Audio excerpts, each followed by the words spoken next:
So the question is, what type of labor they're doing is whose benefit is that? Yeah. I mean, and you know, some people are rather narrow-minded. Some people don't think that their kids would benefit by things like an education. And with all this local cult control you seem to be giving to everyone, it seems I didn't like, use that word cult either. No, I'm sorry. I meant control. Okay. I have a speech impediment. I'm sorry. But anyway, yeah, these local control entities, you know, I can envision large parts of the United States just wouldn't send their kids to school. Why do you need to write and write? Read and write, you know? I was listening to Jerry Rubin and Abby Hoffman. They said, tune in, turn on, and drop out. Maybe we don't need to be in school. You know, that's the problem. We ship all of our manufacturing and all of our agriculture over to other countries, and now we have to go to college in order to get a white-collar job that's not going to produce anything. That's a parasitic occupation. And, you know, we do want some people to go to college. We want everybody to go to college to be educated, at least.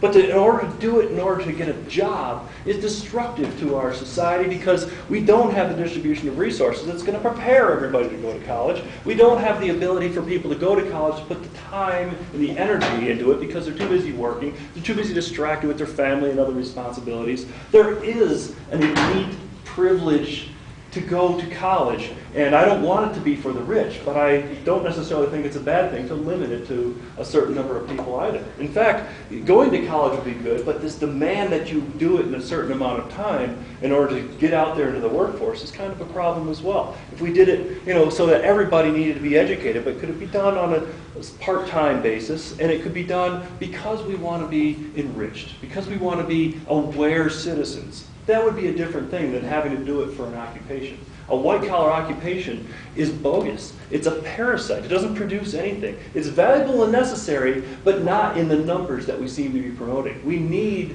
people to do the work. We can't do without it. Okay, I'm going to ask a question, comment, type of thing, and then I'll give you the last word, and then we can wrap it up. Boy, is it hard for me to stop, so it is. Maybe just throw something at me. That would be it. Well, okay, so you seem to level some accusations at my buddy Stalin. That's a joke, but okay. So I think this is very important. If you fail to situate the Soviet Union in its historical and material conditions, use the valuable frame of reference to judge what Stalin did, what Lenin did. Right? And it's worth noting there hasn't been a single communist country or leftist country, whether it is the Soviet Union or whether it is Allende's Chile, who gets democratically elected and it's ostensibly a bloodless revolution, that hasn't come under intense scrutiny as well as existential threat from, let's say, imperialist America. That is accurate. And so, now, this leads me to my point. Given the fact that during, right, we'll just take Stalin. Collectivization, right, you mentioned this, you send these people on collectivized farms. The Ukraine is traditionally the breadbasket of the Soviet Union. Yes. Right, that's where they get all their grain from. And at a point, right, actually this is more towards Lenin, what happened was the Ukrainian peasants, ostensibly, started withholding grain from the cities. And they were essentially starving out the cities. And what follows from this is Lenin says, oh no you don't, and collectivizes the farm, sends in the troops. So my two questions are the following, or actually I guess this is one question that leads me back to my original one. Given the fact that ostensibly you could set up some sort of your utopian, right, small capitalist run farms, how do you intend to defend that, one? And I guess I'll just leave it at that. So. Defend it from well, I'm just saying, others that want to conquer us to take over. Right. Say we set up a commune, like something like some of this in Moab, right? They're pretty on top of their stuff, if I'm well read on that. They decide to kind of just drop out of the economy, stop paying state taxes, and just want to do their own thing. And let's just say if Salt Lake City says no.